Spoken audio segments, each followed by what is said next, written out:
যে হুজুর গাভীন পশু জানোয়ার গরু মোষ কুরবানি দেওয়া যাবে কি না। এটা চমৎকার প্রশ্ন, আপনি একটু জবাবটা শুনে নেন, অবশ্যই আপনার ফায়দা হবে আর আপনার যে প্রজন্ম তারাও কিন্তু ফায়দা হাসিল করতে পারবে।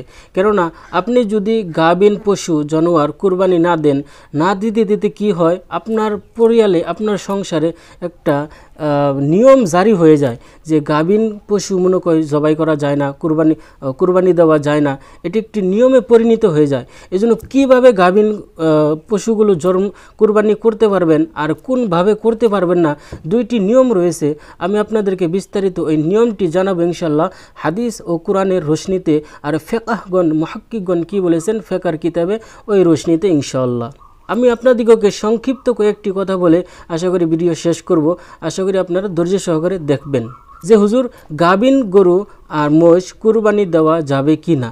এর জবাব হলো যে দেখেন, আপনি যদি একজন ধনী মানুষ হয়ে থাকেন, মালদার হয়ে থাকেন, অর্থাৎ আপনার উপরে জাকাত ওয়াজিব, আপনি জানেন আপনার উপরে জাকাত ওয়াজিব, তাহলে আপনি যদি গাভীন পশু গরু মোষ কিনে থাকেন তাহলে আপনার জন্য এটা জায়েজ রয়েছে যে আপনি ওই গাভীন গরু মোষটা ছেড়ে দিয়ে অন্য আরেকটা গরু কিনে আপনি কুরবানি দিবেন। আর যদি আপনি গরিব রয়েছেন আর কুরবানির নিয়তে একটি পশু কিনেছেন আর ওই পশুটি গাভীন বের হয়ে গেছে, এখন দেখেন দুইটি সূরত আমি যে বলেছিলাম, দুইটি সূরত কি কি। এক নম্বর সূরত আপনি দেখবেন যে ওইটা নতুন গাভীন হয়েছে নাকি পুরানো, অর্থাৎ 7 মাস 6 মাস অতিক্রম হয়েছে, তাহলে আপনার এটা ভাবা দরকার। যদি আপনি 6 মাসের অতিক্রম হয়েছে তারপরেও কিন্তু আপনার জন্য কুরবানি দেওয়া ওয়াজিব, কেননা আপনি একজন গরিব ব্যক্তি।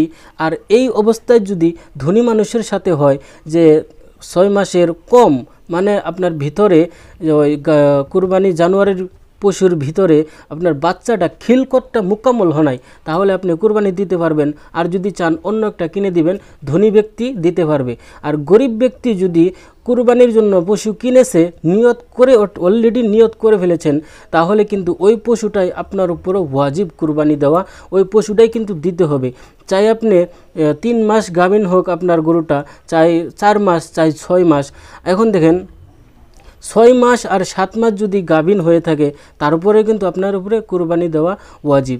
এই মশলাটা 1 নম্বরে লেখা রয়েছে দুরুল মুখতার মা ফতোয়া শামীর মধ্যে পেয়ে যাবেন আপনি খণ্ড নম্বর 6 আর পৃষ্ঠা নম্বর 322। তার সাথে সাথে ফতোয়া আলমগীরের মধ্যে আপনি পেয়ে যাবেন যে কুরবানির পশু যদি 7 মাস 8 মাস গাভীন থাকে তাহলে ওইটা মকরু কুরবানি দেওয়া ধনী ব্যক্তির জন্য। আর এই মশলাটা কোথায় পাবেন আপনি? ফতোয়া হিন্দিয়ার মধ্যে রয়েছে খণ্ড নম্বর 5 পৃষ্ঠা নম্বর 286 মধ্যে পেয়ে যাবেন। আশা করি আলহামদুলিল্লাহ অতি সহজে বুঝতে পেরেছেন। আসসালামু আলাইকুম ওয়া রাহমাতুল্লাহ।